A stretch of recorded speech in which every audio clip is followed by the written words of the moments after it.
ಎಲ್ಲರಿಗೂ ನಮಸ್ಕಾರ. ಮೊಟ್ಟ ಮೊದಲಿಗೆ ನರಕ ಚತುರ್ದಶಿ ಮತ್ತು ದೀಪಾವಳಿ ಹಬ್ಬದ ಸಮಸ್ತ ನಾಡಿನ ಜನತೆಗೆ ಹಾರ್ದಿಕ ಶುಭಾಶಯಗಳು.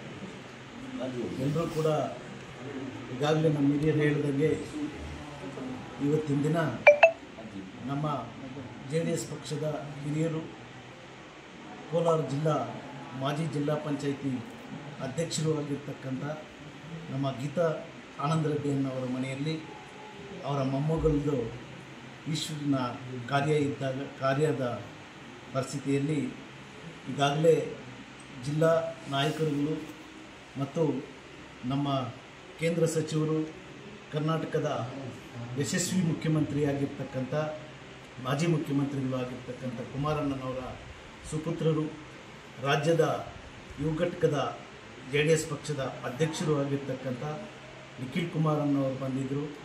ಅದೇ ಥರ ಪಕ್ಷಾತೀತವಾಗಿ ಎಲ್ಲ ನಾಯಕರು, ತಾಲೂಕಿನಾದ್ಯಂತ ಜನರು ಬಂದು ಆ ಮಗುಗೆ ಆಶೀರ್ವಾದವನ್ನು ಮಾಡಿ ಊಟ ಉಪಚಾರವನ್ನು ಮಾಡಿ ಎಲ್ಲರೂ ಕೂಡ ತೆರಳಿದ್ದಾರೆ. ಅದಕ್ಕೆ ಈಗಾಗಲೇ ನಮ್ಮ ನಾಯಕರು ಹೇಳ್ದಂಗೆ ಮಳೆ ಬಂದು ಎಲ್ಲಿ ಅಡಚಣೆ ಆಗುತ್ತೆ ಅಂತ ಅಂದ್ಕೊತಾ ಇದ್ವಿ.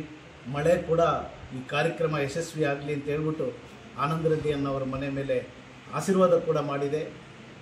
ಅದಕ್ಕಾಗಿ ಈ ಕಾರ್ಯಕ್ರಮವನ್ನು ಯಶಸ್ವಿಗೊಳಿಸಿದ್ದಕ್ಕೂ ಮತ್ತು ಆನಂದ್ ರೆಡ್ಡಿ ಅನ್ನೋರ ನಮ್ಮನ್ನು ಕೂಡ ಆಹ್ವಾನ ಕೊಟ್ಟು ನಮಗೂ ಕರೆಸಿದ್ದಕ್ಕೂ ಅವ್ರಿಗೂ ಒಳ್ಳೆಯದಾಗಲಿ.